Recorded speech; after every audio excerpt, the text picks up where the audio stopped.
what is Vatican II? A lot of Catholics have heard of the Second Vatican Council, but they don't really know all that much about it. Maybe they heard it mentioned once in a homily or heard someone mention one of its documents in a talk at the parish, but a lot of Catholics still don't really know what it taught. And yet, in the last year or two, there's been a lot of confusion and controversy about Vatican II in the Catholic social media world.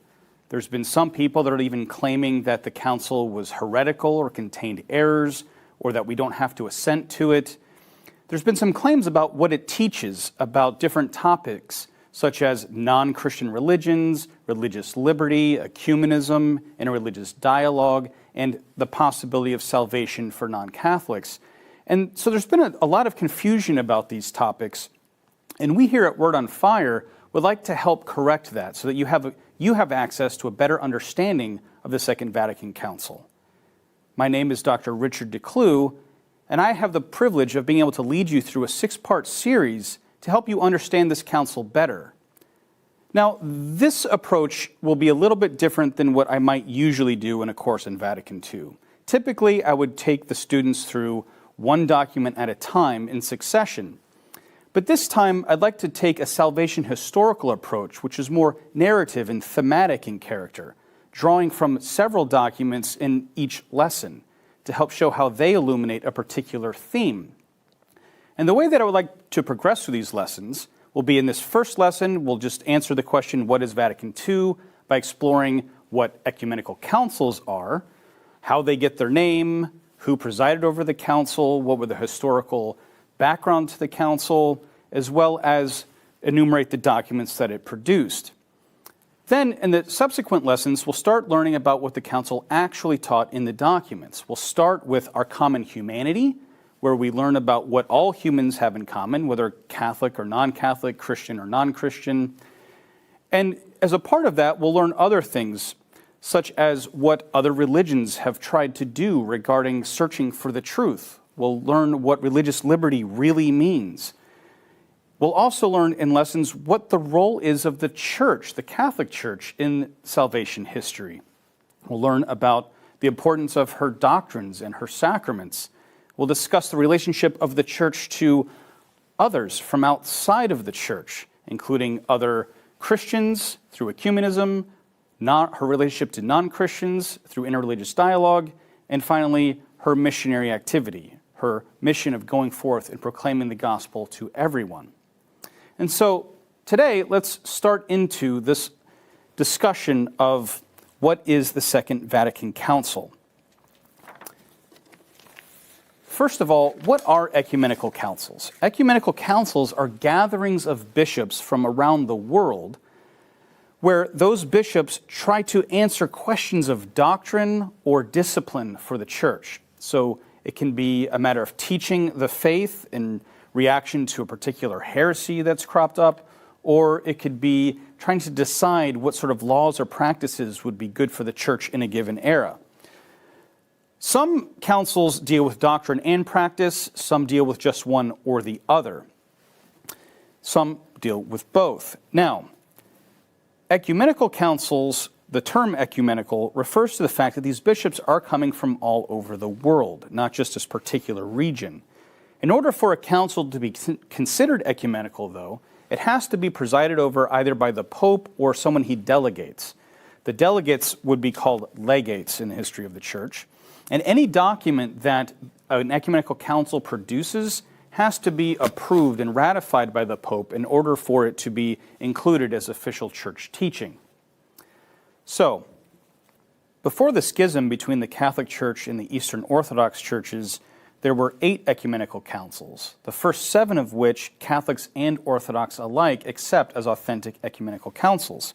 Those occurred between the 4th and 9th centuries, but the Catholic Church has continued to have them ever since. Now, councils are named after the city in which the bishops gather. So the very first ecumenical council took place in Nicaea, and therefore it's known as the Council of Nicaea. It's also where we get the term Nicene Creed. Now, after that Council of Nicaea, which was in 325 AD, you had some other councils, such as in Ephesus, Constantinople, Chalcedon, and the like. But then the Seventh Ecumenical Council was also in Nicaea. Therefore, it is known as Nicaea II, or the Second Council of Nicaea.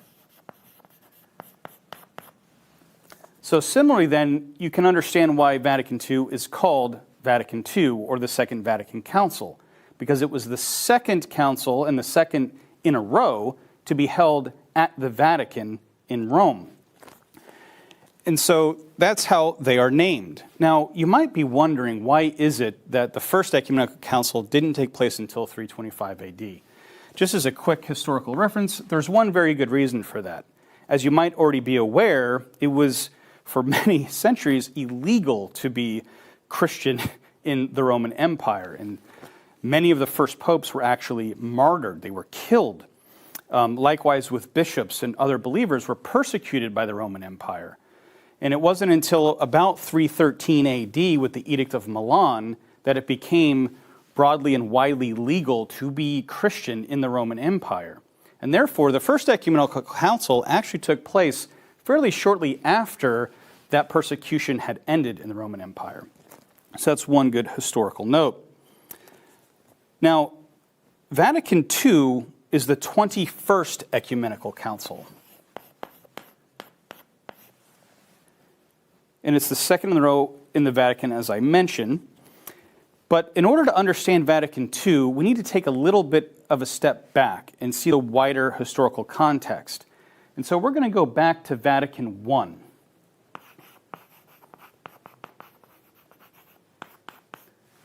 The First Vatican Council took place between 1869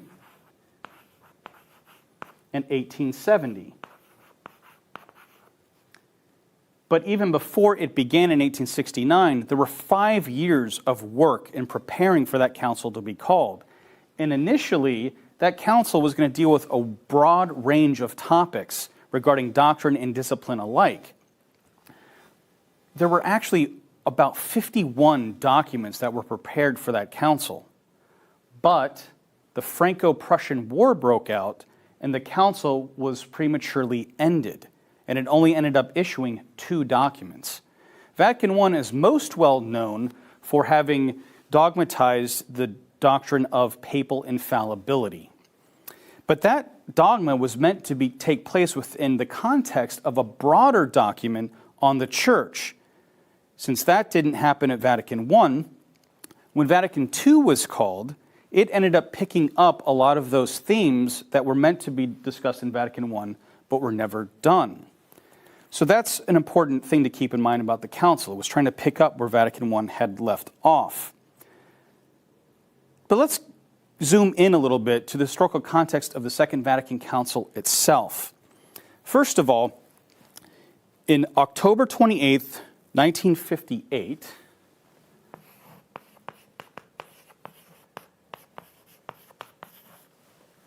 Giuseppe Roncalli was elected as Pope, and he took the name Pope John the 23rd. Now, he was elected just shy of his 77th birthday, and he was sort of expected to be a transitional pope. It's not uncommon after a long reign. The prior pope, Pius XII, had reigned for almost 20 years, for the College of Cardinals to elect a somewhat more elderly pope to have a shorter papal reign before you end up having a longer reign in the future. It's considered kind of a breathing space, a transitional pope, if you will. So they didn't really expect that John the 23rd would do a whole lot, and yet only 3 months into holding the papal office, he announced that he planned to call an ecumenical council, much to everyone's surprise. And that took place in early 1959. Now, the official opening of the council didn't take place until October 11th, 1962. And so there were over 3 years of preparation between the time he announced the council and the time it actually officially commenced. And there were a lot of commissions that were established to help prepare documents for the council. They were sent to the bishops. They got feedback from them. So there was a lot of work that went into the council in advance of it actually starting. But it started in October 1962. It was presided over by Pope John the 23rd, who has since been canonized and therefore is now known as Pope St. John the 23rd. So, who are the participants of the Second Vatican Council? Well, first of all, you have the voting members. The voting members of an ecumenical council are the bishops themselves. And at Vatican II, there were about 2,540 bishops present. That is far and away the largest number of bishops to ever attend an ecumenical council. Just compare it to Vatican I, which had only about 700-something bishops attend. Additionally, Vatican II had truly had a global representation of bishops from all over the globe, including South America, Africa, and Asia, which meant that the church was widely represented from all over the world at this council. You also had what were known as theological experts called periti in the plural or peritus in the singular. And these were basically advisors to the bishops. They would sometimes give talks to the bishops, they would answer questions from bishops, and they would also be on drafting committees that helped to generate documents and revise documents according to what the bishops wanted to do. So that was their task. One of these periti was Joseph Ratzinger, who eventually became Pope Benedict XVI. He was a young theologian at the time at the University of Bonn, and Cardinal Frings of Cologne, which is nearby, asked him to be his expert and got him appointed as an official expert at the council. So, in addition to the voting members and to the theological experts, you also had some observers that were invited. These were Protestant and Eastern Orthodox that were invited to attend the council, but not as participants. They weren't allowed to partake in the deliberations, they weren't allowed to vote, but they were allowed to actually watch the discussions and see what was taking place. Now, there have been some people that have criticized Vatican II for inviting Protestants and Orthodox to observe this. However, it's really not new to Vatican II. The Council of Trent, which was part of the Counter-Reformation, invited Protestant reformers to attend the council to try to help put an end to the division that the Reformation had taken place. Likewise, Vatican I invited Protestants, Orthodox, and other non-Catholics to attend the council as observers. Now, it just so happens that those invitations were declined in those prior councils, so Vatican II was the first time that you had these outside observers. But the offer of the invitation was nothing new. There was precedent in prior tradition to do so. Okay. There's another important aspect to Vatican II that I think can sometimes be forgotten.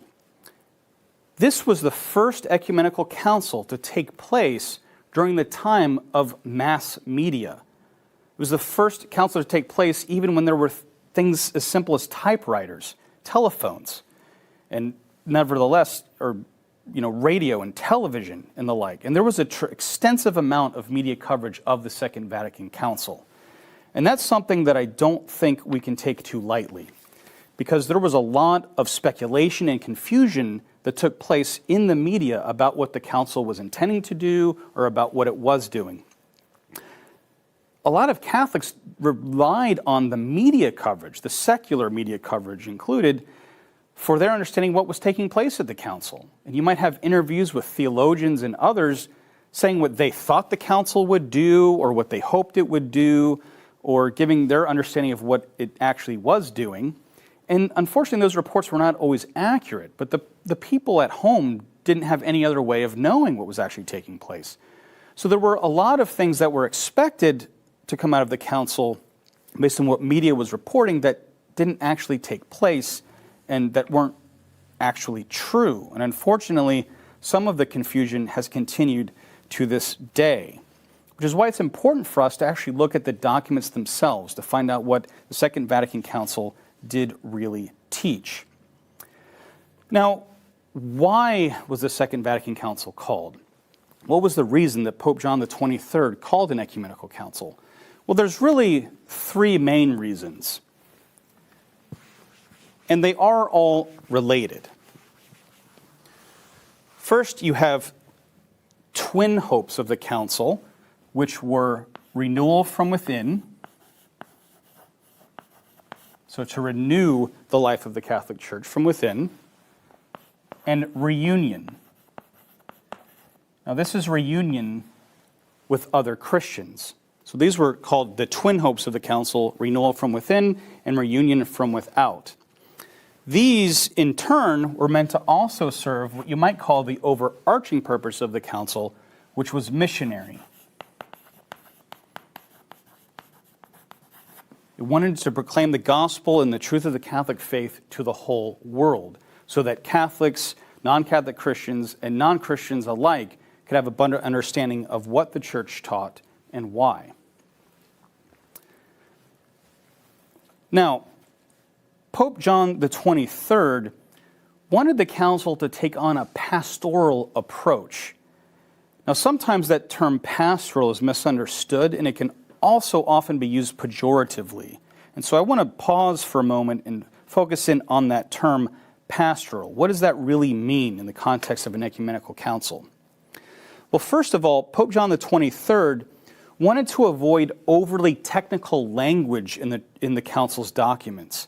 It wanted it to speak in more colloquial terms, terms that the average person could understand, so that it would have a greater effect in their lives. Most people then and even today are not familiar with technical, scholastic, philosophical terminology, and so he wanted it to avoid those sorts of things, and instead use current literary forms and manners of speaking. But what pastoral does not mean, and sometimes people think that it means this, but it does not mean watering down the faith or compromising the Church's doctrine. In fact, John XXIII himself declared the council's intention as to give the world the whole of that doctrine, to transmit it in all its purity, undiluted, undistorted. Now, he did also call for a positive presentation of the faith. Now, what does that mean? It means a couple of things. First, many ecumenical councils from the past had taught via condemning errors. They called these anathemas. Anyone who says heresy X, let him be anathema, right? And so it was sort of a way of negating falsehood and therefore affirming a truth through that negation. Instead, Pope John XXIII wanted to avoid doing that and instead emphasize what the Church actually believes herself instead of pointing out just what she doesn't believe. It also did, in a certain sense, want to use more positive language because the gospel is good news, after all. And so it wanted to have this love for the teachings of the Church, and therefore have a positive tone in general. But what that does not mean that the council was meant to avoid harsh truths. As we go through these lessons, you'll see that there's pretty strong language used in the council at various points, saying very hard truths that some people might find difficult. And it didn't avoid those things at all. All right. John XXIII said that he wanted the positive presentation without forfeiting that accuracy and precision in its presentation which characterized the proceedings of the Council of Trent as well as the First Vatican Council. I think this is important because sometimes Vatican II has been accused of being a break from the past, and that's simply not the case. John XXIII highlights Trent and Vatican I as a way of showing the fact that Vatican II is meant to be in the footsteps, in continuity with those prior councils. There's also another reason, a very personal reason. Long before he was pope, actually shortly after he was ordained a priest in 1904, John XXIII, then Father Roncalli, was ordained for the Diocese of Bergamo in Italy, which is near the Archdiocese of Milan. 2 years after his ordination, he began teaching at a seminary, and his subject matter was church history. So, since he was so close to Milan, he would avail himself of the Ambrosian Library in Milan. And he visited the archives there many times. Well, during his search, he actually found 39 bound volumes of documents talking about his Diocese of Bergamo and the era following the Council of Trent. As the scholar Jared Wicks notes, Roncalli was enthused about so many and such interesting documents regarding the Church of Bergamo from the era marked by the renewal of its religious life after the Council of Trent. Here was evidence of the warm fervor of the Catholic Counter-Reformation.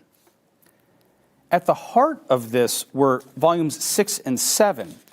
Volumes 6 and 7 of that 39-volume collection represented and recorded St. Charles Borromeo's apostolic visitation to Bergamo as the Archbishop of Milan. So there were these 2 volumes giving the records of what St. Charles Borromeo did to implement the Council of Trent. It so happens that Roncalli then spent decades in various fits and starts trying to prepare those records for wider publication. As Wicks reports, Roncalli trained seminarians to transcribe the Latin texts of relevant correspondence, reports on churches, parish life, clergy, and other institutions, and ordinances of reform issued by St. Charles. He began this work in 1910 and went all the way up to 1914, and then there was many years of a break. But the first 3 parts were not published until 1936, 1937, and 1938. And then the last 2 parts were not published until 1946 and 1959. 1959. That date might ring a bell. When did John the 23rd announce that he planned to call an ecumenical council? 1959. I don't think that's a coincidence. You see, John the 23rd was so inspired by how effective St. Charles Borromeo's reforms and implementation of the Council of Trent were, that he desired a similar renewal for the entire church. And he hoped that calling an ecumenical council might be the renewal that the church needed. So his very inspiration for calling a council comes from the Council of Trent. John the 23rd also gives his account of what the doctrinal goals were. Because you have some people that think that the council was meant to be a rupture from the past, as we mentioned, which isn't the case. And we hear in his own words, what is needed and what everyone imbued with a truly Christian, Catholic, and apostolic spirit craves today is that this doctrine shall be more widely known, more deeply understood, and more penetrating in its effects on men's moral lives. What is needed is that this certain and immutable doctrine, to which the faithful owe obedience, be studied afresh and reformulated in contemporary terms. For this deposit of faith, or truths which are contained in our time-honored teaching, is one thing. The manner in which these truths are set forth, with their meaning intact, is something else. Notice the reference here to immutability or unchangeability and of obedience owed to this long-standing teaching and tradition. There's no hint in John the 23rd's words of any desire for some radical change or break from the past. So we need to understand this church in light of the tradition, in light of the aims of the very Pope that called the council. Now, when did the council actually take place? We already saw that it started in October of 1962, and it lasted until 1965. But there were 4 sessions, so it wasn't a contiguous gathering. They broke up into 4 sessions, one each year. Now, after the first session, but before the beginning of the second, Pope St. John the 23rd died. He died on June 3rd, 1963.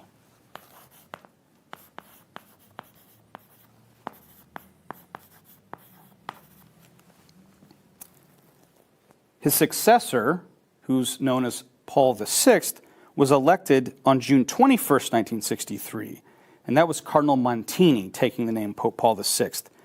He immediately announced upon his election that he would continue the council, so it wouldn't end. Some people were worried that, well, maybe he's not going to continue the council, but as soon as he was elected, he let people know that he intended to continue the council. So, what did the council actually end up producing?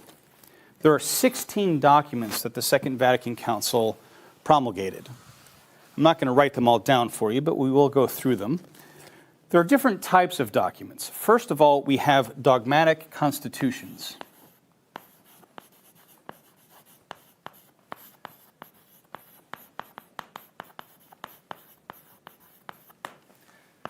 There are only 2 of these, and these are the ones that carry the most weight when it comes to the level of teaching.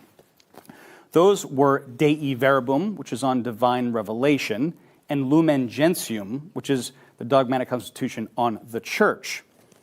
Then there was also a pastoral constitution,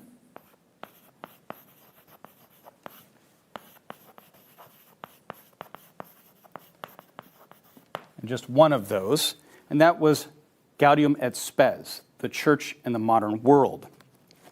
Then we have another document that's just called a constitution, and that was Sacrosanctum Concilium, which was on the liturgy. There were also 9 decrees.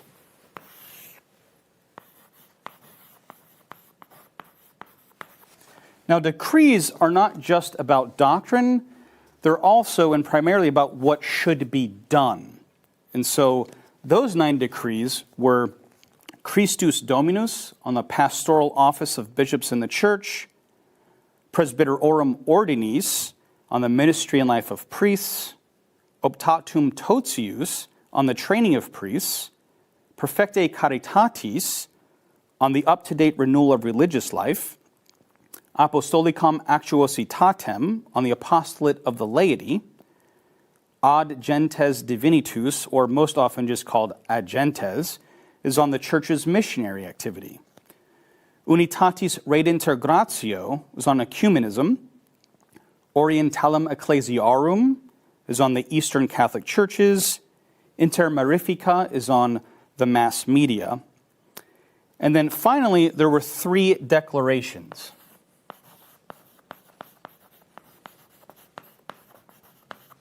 And similar to the dogmatic constitutions, the declarations are doctrinal statements, but they're much shorter than the constitutions were. Those 3 were Dignitatis Humanae, which is on religious liberty, Nostra Aetate, on the relation of the church to non-Christian religions, and Gravissimum Educationis, on Christian education. Now, we're not going to be able to go through all of those documents in this series, of course. As I said, we're sticking to a particular theme of salvation history. But I also want to address the ongoing confusion that still seems to happen today regarding the council. I want to assure you that this is nothing new in church history. There has been confusion after pretty much every ecumenical council. And to highlight that, I want to read this quote, and I'm not going to tell you who it's from right at the beginning. I'll wait and hold off. But listen to this and see if it sounds familiar to your own experience of our present day. The raucous shouting of those who through disagreement rise up against one another, the incomprehensible chatter, the confused din of uninterrupted clamoring has now filled almost the whole church, falsifying through excess or failure the right doctrine of the faith. Now, that might sound like it was just written yesterday, and it might be speaking about our own day where there's all this clamoring and fighting about the Second Vatican Council on Catholic social media. that was written by St. Basil the Great. St. Basil the Great was born in 330 AD, 5 years after the Council of Nicaea. So when he describes the situation of his own day, he's talking about what was taking place decades after the Council of Nicaea. So even after the first ecumenical council, there was confusion and fighting and people misrepresenting what the doctrine was to one extreme or the other. That's actually why we needed some of the subsequent ecumenical councils, such as Ephesus and Chalcedon, to address other disputes that were still taking place even after Nicaea. That quote was given to the Roman Curia by Pope Benedict XVI in 2005, as he tried to give us an idea of how we should understand the Second Vatican Council. In that famous address to the Roman Curia, Pope Benedict XVI spoke about two different ways of interpreting the Council that have come up and arisen since the time of the Council. One is the hermeneutic of rupture that I was mentioning before, where people thought that the Council was meant to be this radical break from the past and some sort of liberation from the history of the Church in bygone years.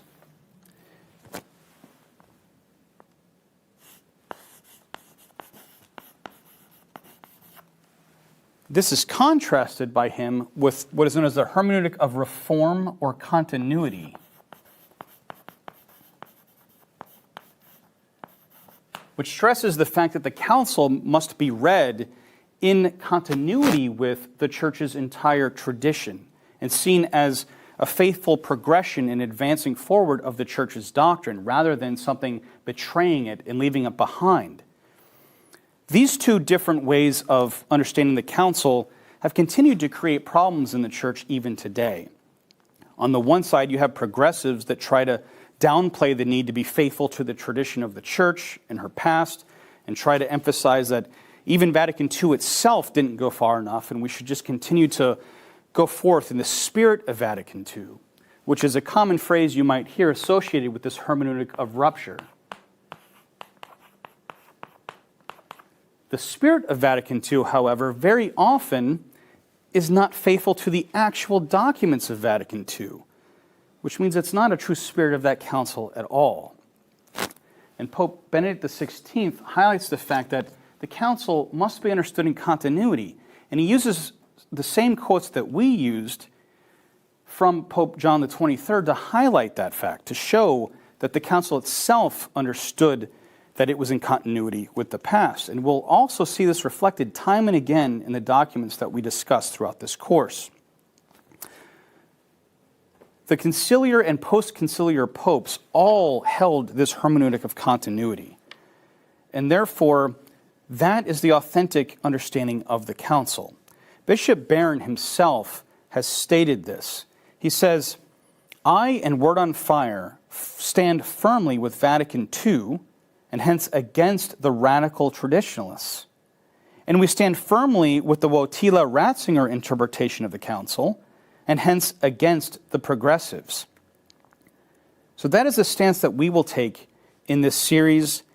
It is the stance taken by the magisterium since the council, and is the only authentically Catholic way of understanding the council, that it is not a break from the past, it is in continuity with the Church's rich doctrinal history.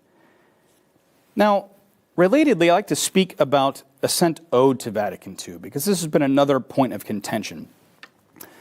Some people say, well, Vatican II didn't solemnly define any new dogmas or infallible doctrines, and therefore I don't really have to give any assent to it. I can just sort of brush it aside as something that's completely irrelevant to me or my life. But that is not the case. We'll get into the specifics about different types of assent in a later lesson, but just listen to these words of Pope Paul VI. "But the Council has invested its teachings with the authority of the supreme ordinary magisterium, which ordinary magisterium is so obviously authentic that it must be accepted with docility and sincerity by all the faithful, according to the mind of the Council as expressed in the nature and aims of the individual documents. Now, one thing that I would like to remind you of is that the magisterium alone has the authority to interpret authoritatively Scripture and tradition.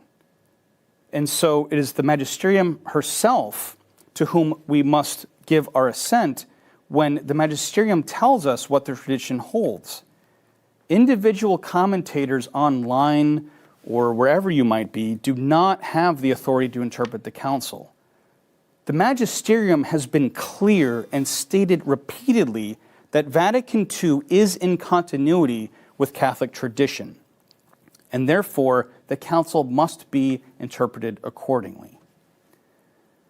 I want to thank you for your time and attention today, and I look forward to going through the rest of this course with you. And I hope it will be clarifying for any questions you might have regarding these difficult topics, and I hope that you'll have a greater appreciation of how all of these different areas of doctrine coalesce into one grand mystery of salvation, the mystery of our faith. God bless.